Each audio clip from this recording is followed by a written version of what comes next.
आज के इस वीडियो में हम पढ़ने जा रहे हैं कविता नंबर 9, मैया मैं नहीं माखन खायो। कवि हैं सूरदास। सूरदास का जन्म 15वीं शताब्दी के आसपास अर्थात यहाँ बताया गया है 1478 में हुआ था। और जन्म स्थल के बारे में काफी मतभेद रहा है। कुछ लोगों का मानना ऐसा था कि इनका जन्म मथुरा में हुआ था, तो कुछ लोगों का मानना है कि इनका जन्म सिंही अर्थात दिल्ली के बगल में आया प्रदेश वहां पे हुआ था।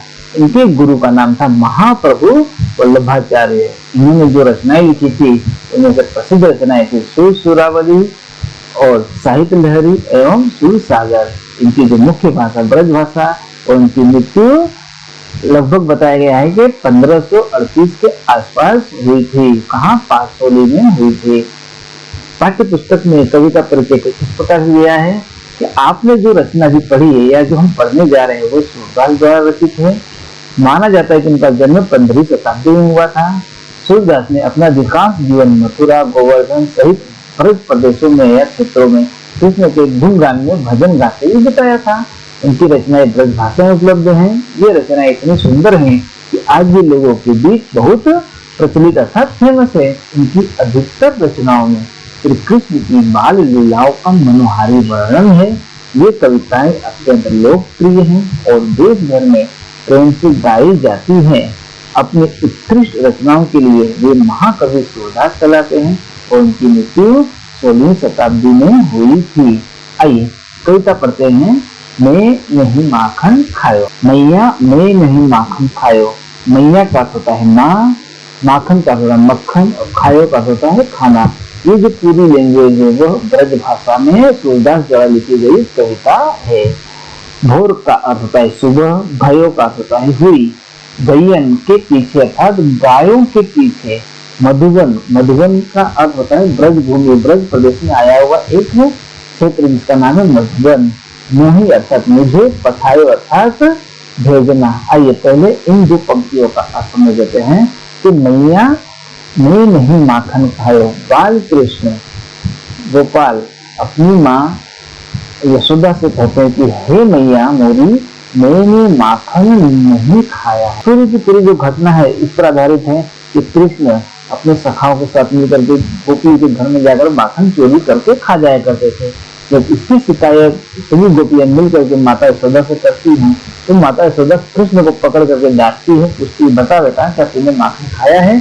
कृष्ण अपनी सफाई में ये कहते हैं कि मैया मैंने नहीं माखन खाया, कि हे माँ मैंने माखन नहीं खाया, तक मक्खन नहीं खाया है।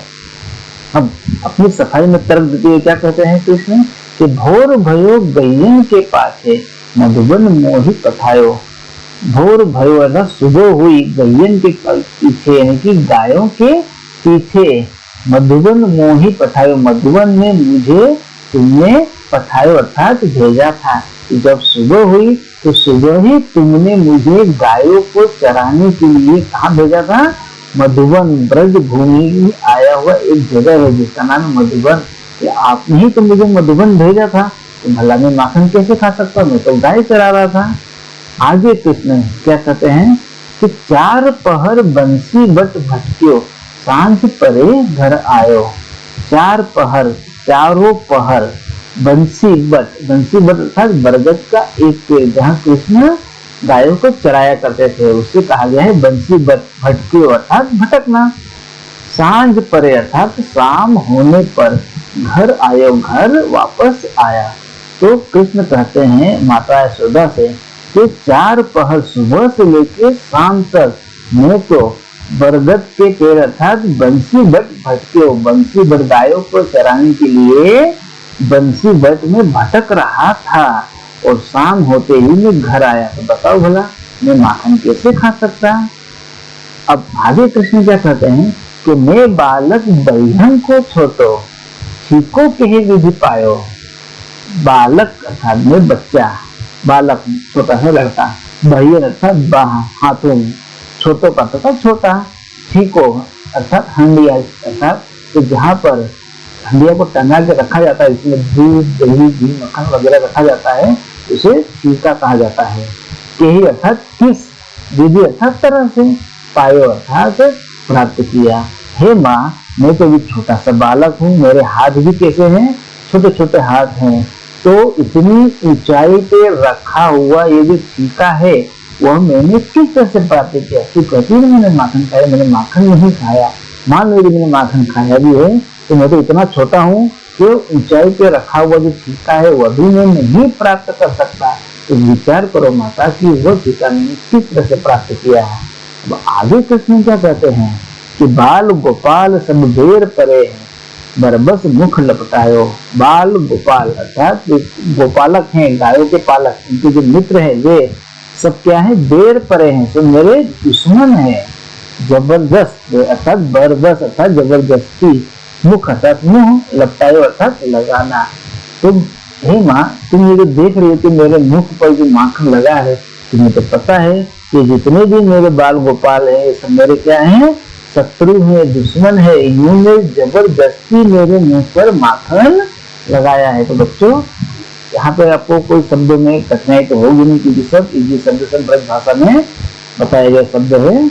अब हम आगे बढ़ते हैं आगे कविता की ओर। एक शब्द था, 4 पहर बंसी भर भटरियो। तो हमारे धर्म में 8 पहर होते हैं, 1 पहर से लेकर 8 पहर तक। तो यहाँ पे इसका समय काल दिया गया है। इस कविता में जिक्र किया गया है 4 पहर। तो अर्थात सुबह के 6 बजे से लेकर के शाम के 6 बजे तक उन्होंने गायों को चराया है, सुबह से लेकर शाम तक। तो भला में माखन कैसे खा सकता? अब कृष्ण क्या कहते हैं कि तू माता मन की अति भोरे, इनके कहीं पति आयो। कि हे माँ, तू मन की बहुत ही भोली है, इन बाल ग्वाल और गोपियों के कहने पर पति आयो। अर्थात तुम विश्वास कर रही हो कि मैंने माखन खा लिया है। ये तेरे कछु भेद उपजी है, जानी पराये जायो। ये तेरे जी का होता है हृदय, कछु का होता है कुछ, भेद का होता है शंका, और उपजी का अर्थ होता है उत्पन्न होना। जानी अर्थात मानना, परायो अर्थात पराया, जायो, जायो का अर्थ होता है जो जन्म देती है जाया वह। हे माँ, मैं कहता हूँ कृष्ण कि हे माता, कि तुम्हारे हृदय में कुछ शंका उत्पन्न हो रही है क्या?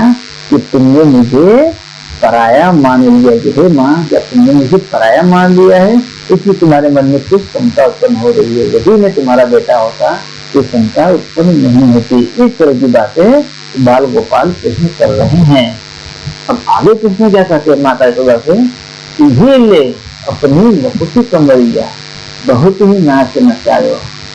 ये ले अर्थात यह ले, लकुटी का लाठी, कमरिया का कंबल, बहुत ही अर्थात बहुत ही ज्यादा, नाच नचाया अर्थात नाच नचाया। हे माँ, गाय चराने के लिए जो तुमने मुझे लाठी दी थी और ठंड से बचने के लिए जो कंबल दिए थे, ये लाठी और कंबल तो वापस ले ले। तुम लोगों ने बहुत ही मुझे नाच नचाया है, बहुत ही हैरान किया है। किसने हैरान किया है? गोपियों ने और सखाओं ने मिलकर मुझे बहुत हैरान किया है। अब मैं गाय चराने नहीं जाऊंगा। अब कृष्ण की ऐसी बातों को सुन करके सूरदास क्या कहते हैं? सूरदास तब दी हंसी यशोदा, ले और कंठ लगाओ।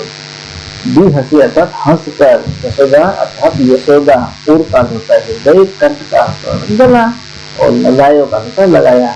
अब सूरदास कहते हैं कि बाल कृष्ण की ऐसी बातों को सुन करके माता यशोदा हंस करके उठती है और बाल कृष्ण को अपने हृदय और गले से लगा लेती है ऐसी बातों को सुन करके। तो हमने देखा कि इन पंक्तियों के माध्यम से जो पंक्तियां सूरदास ने रखी है, ये पंक्तियां से पता चलता है कि कृष्ण ने माखन नहीं खाया है। तो बच्चों, अगले वीडियो में बहुत ही जल्द मिलते हैं। तब तक के लिए नमस्कार।